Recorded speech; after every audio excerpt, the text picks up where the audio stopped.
How's everybody doing out there in YouTube family, my hunters and my hunted?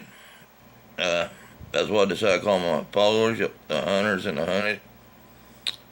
I hope everybody had a good Christmas and a good New Year's. Ours was alright, would have been better if everybody wasn't sick. We're still sick, trying to get over it. Just gotta go day by day, see how it gets. I had shaved my beard off, but it's starting to grow back.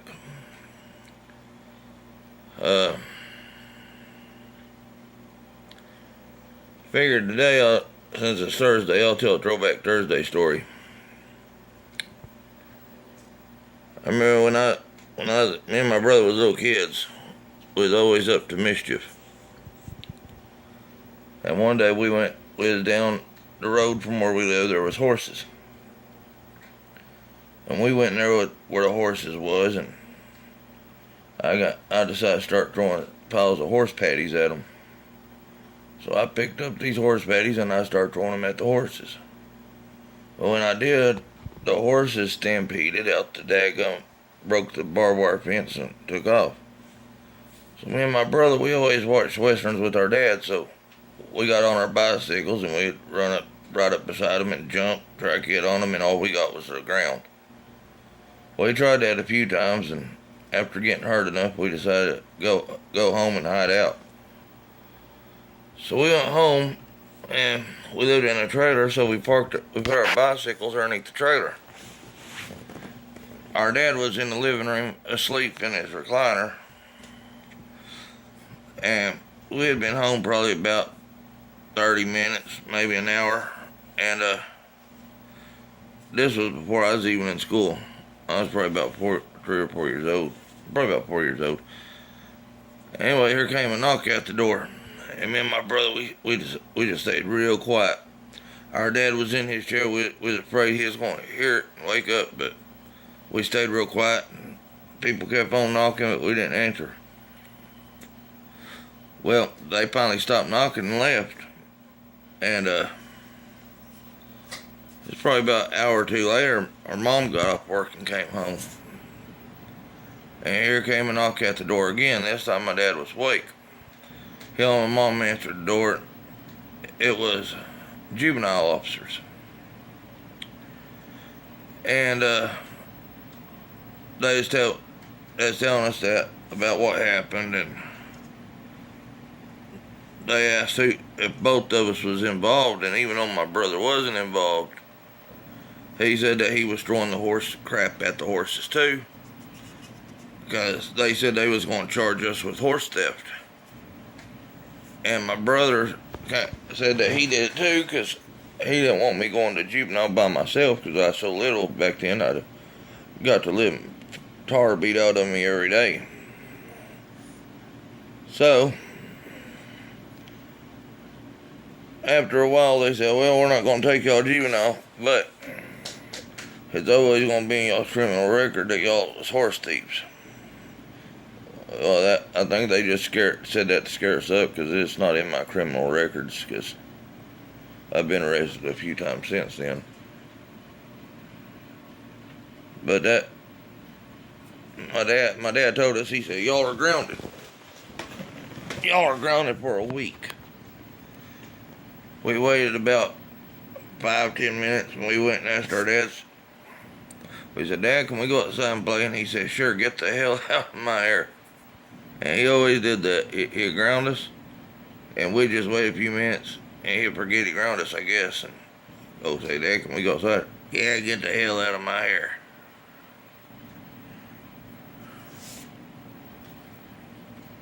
But anyway, it's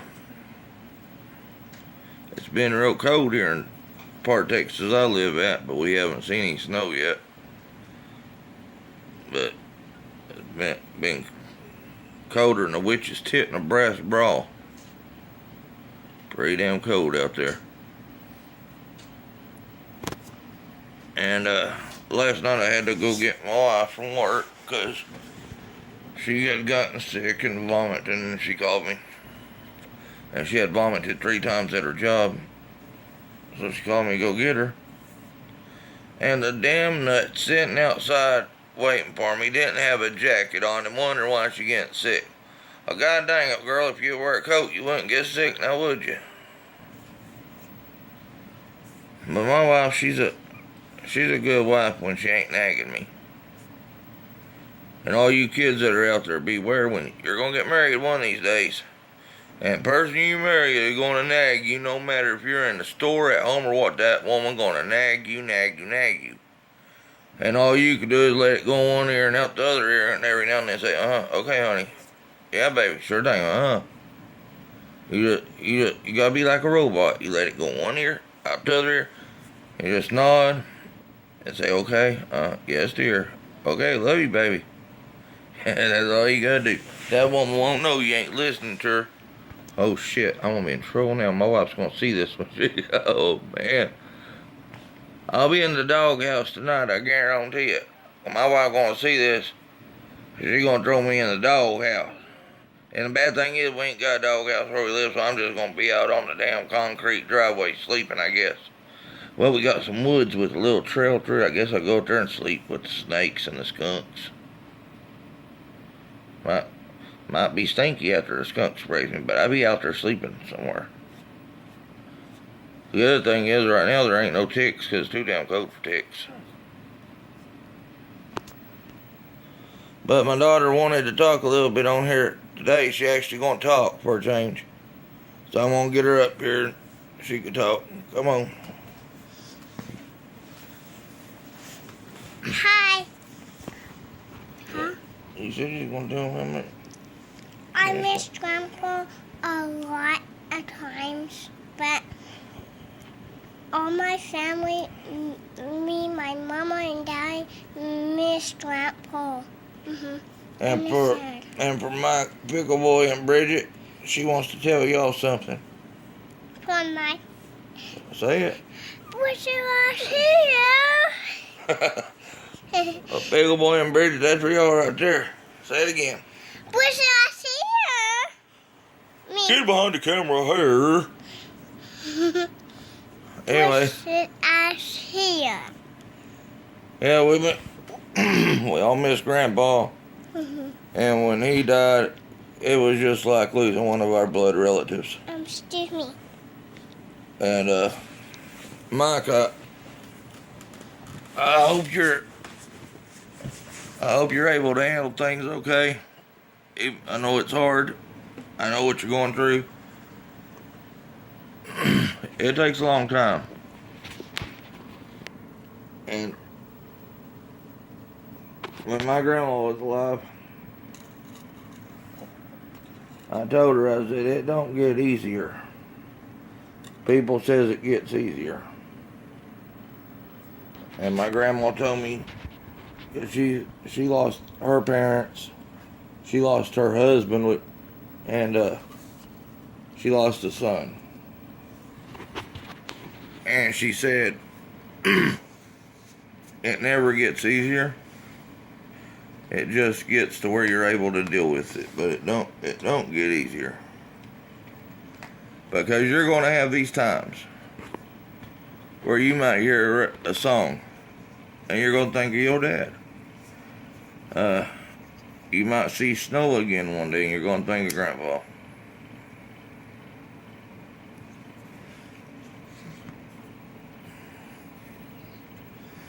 Grandpa was a good man. He's truly missed. And I want to talk about hang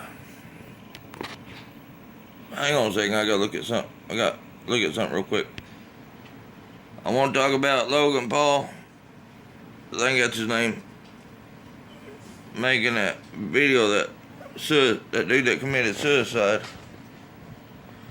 What it reminded me of? It reminded me of the movie Stand By Me. Those kids all went to see a dead person. And that might have been what he was thinking about when he started laughing. Maybe he saw the movie and it reminded him of the movie too.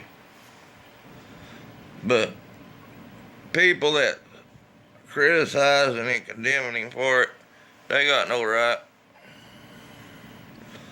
I even saw where the girl from Cash Me Outside was talking shit where the hell does she have a right to talk about people? After the way she treated her own mama and stuff. She ain't got no right to say shit. Somebody might need to pull an angry grandpa, bust something over her head. But anyway, that boy right there, he apologized. And he's sounding sincere. Well, people need to back off. Let the boy be. Everybody makes mistakes. There ain't nobody in this world that's perfect. Everybody makes mistakes.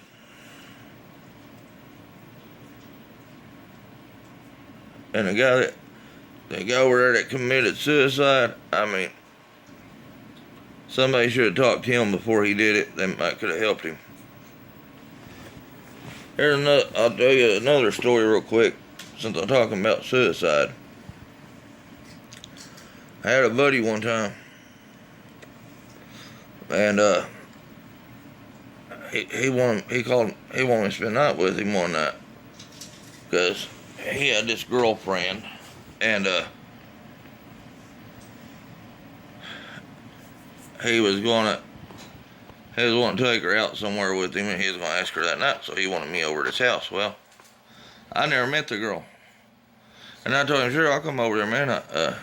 I think he was going to propose at this concert thing. I said, sure, I'll be over there. I just got to go to town and do some things with my parents. So I went to town, and I was about 17 at the time. And I stopped at the gas station, and these two girls were outside.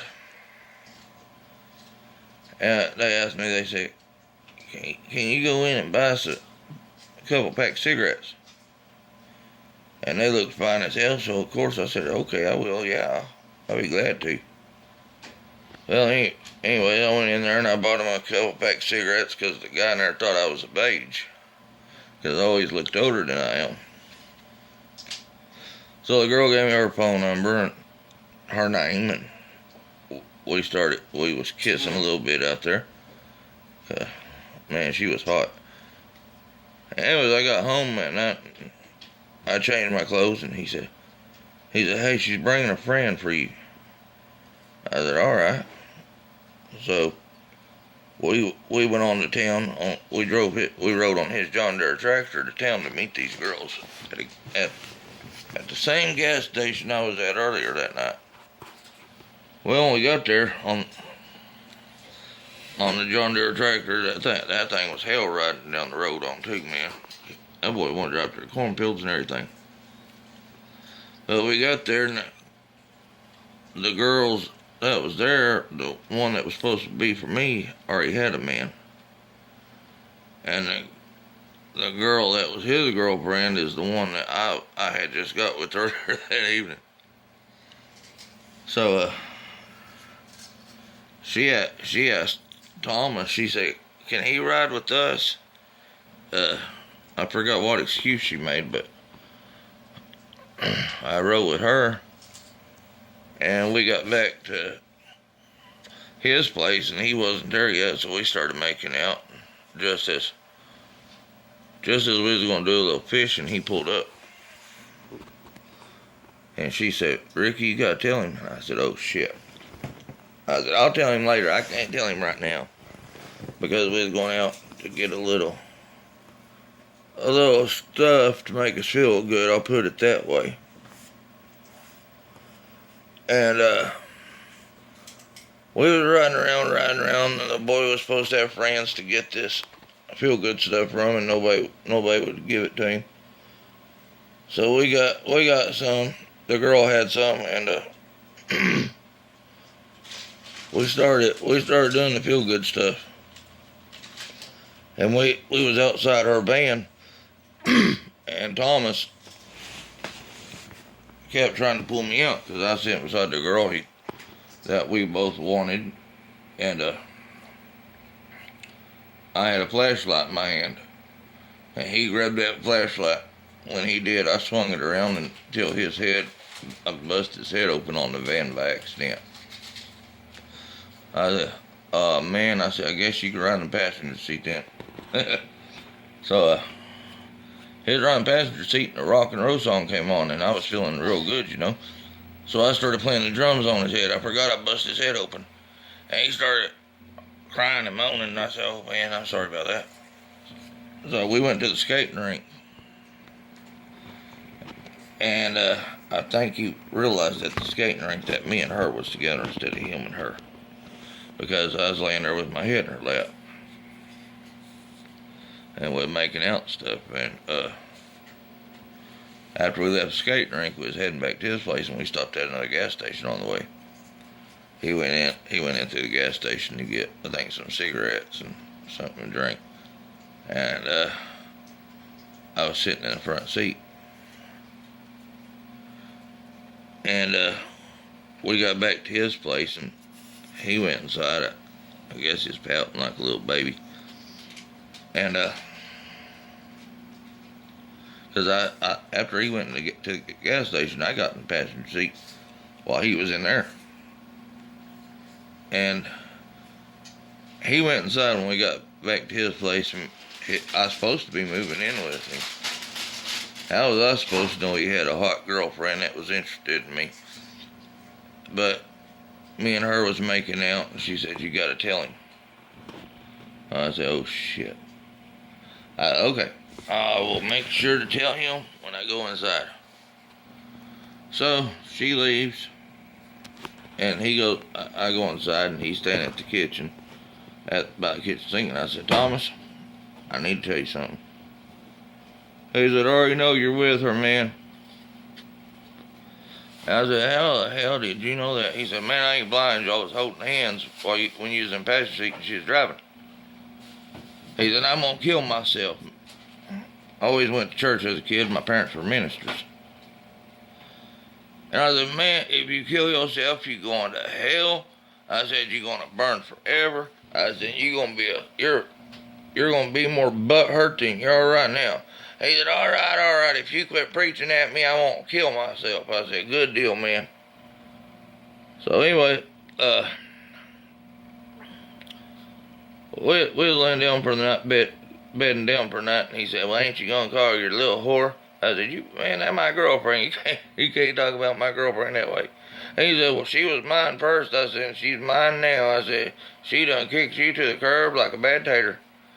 Well, we spent the rest of the night fighting. The next day, he told me, he said, man, I don't want you moving in with me. You took my girlfriend from me. I said, I didn't take her from you. She chose me fair and square earlier in the evening. Well, that's what happened there. He was fixing to commit suicide because I took his woman from him. But anyways, if y'all like this, please push the like, subscribe, and comment, and please leave a comment. But I'll try to make a video tomorrow, and I don't like just doing throwbacks on one day. I'll probably start doing them more than just one day a week. But please push like, subscribe, and comment. I'll talk to you hunters and hunted later. Till then, bye.